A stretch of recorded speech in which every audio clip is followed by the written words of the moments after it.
Hi, it's Charlie from Stan James. Welcome to a quick preview of this weekend's Ryder Cup. Well, the talking is almost over. The first Ryder Cup, of course, at the first course that's been made, tailor-made just for one event, and that is the 2010 Ryder Cup from Celtic Manor. Just a quick, I'm sorry to bring it up probably, but just to say, last week, of course, we did have Jim Furyk, a 20-1 winner of the Tour Championship, and of course we also had Poet's Voice. It was only 10-1.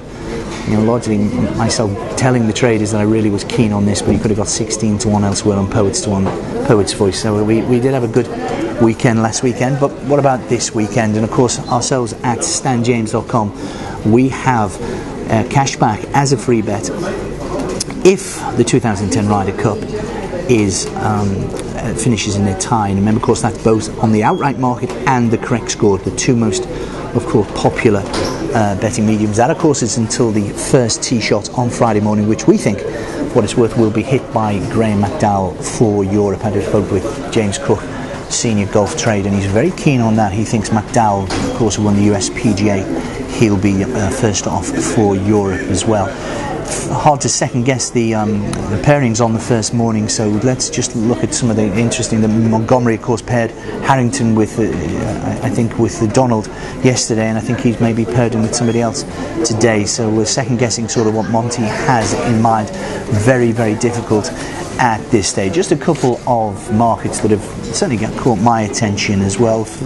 European mile cards, and we do have a look at St James. We've got a plethora of markets. Of course, we'll be betting in play from the first to the last put until the winning put. Will it, of course, be a winning put? Will it be the tie? Jeremy Chapman in Racing Post very keen on that 7-4 with stanjames.com on the outright. Remember, it's 4-7 for Europe, 7-4 with the USA, and 10-1 on the tie with ourselves. Very keen, Jeremy Chapman, the doyen of golf betting, if that insurance of getting your money back as a free bet with ourselves. He thinks it'll be very, very close. What it's worth, we think just Europe, maybe 15.5, 13.5. One of the bets I would suggest is Harrington at 13-8 in the best of the European wildcards. We've got 13-8 also for Luke Donald, and 15-8 with Eduardo Molinari. I don't think he'll play in the foursomes, probably playing the four balls with his brother. Doesn't look the strongest. Whatever, okay, they won the World Cup, but not for me. And I think the 13-8 for Harrington. He finished with a 64 under Vivendi. He's been practicing. He's been shooting the lights out, he and Westwood, in practice, whereas Luke Donald, that was a really intense, chipping in on 17, getting within one of Furyk in the Tour Championship. And I think it'll be difficult for Donald maybe to play with the same intensity.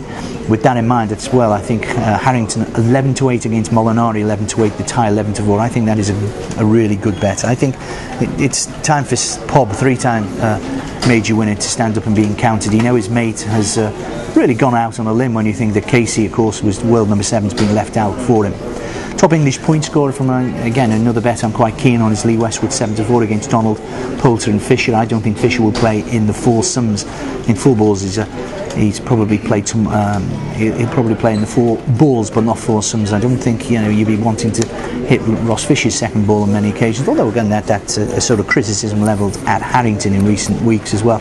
Westwood for me to be the top Ryder Cup point scorer.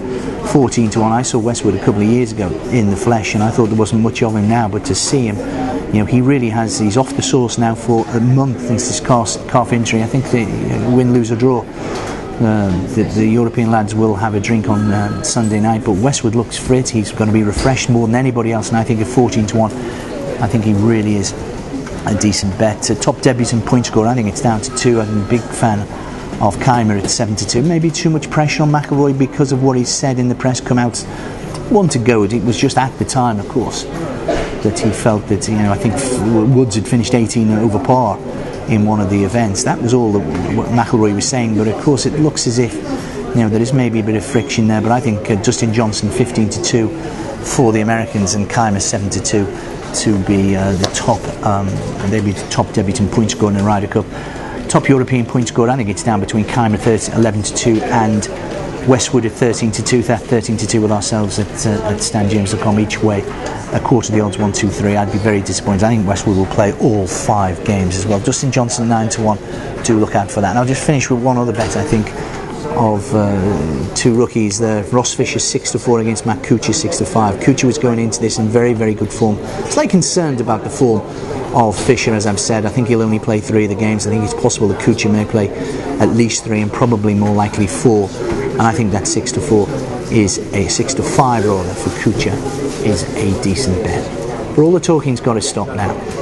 Pavin and Monty, whatever we think, Monty is one of the great leaders on the course in the Ryder Cup, in the last couple of decades. But can he gel together what is an incredibly talented European squad? Can we wrest back the Ryder Cup from the Americans? 4-7 with ourselves at Stan James says we can.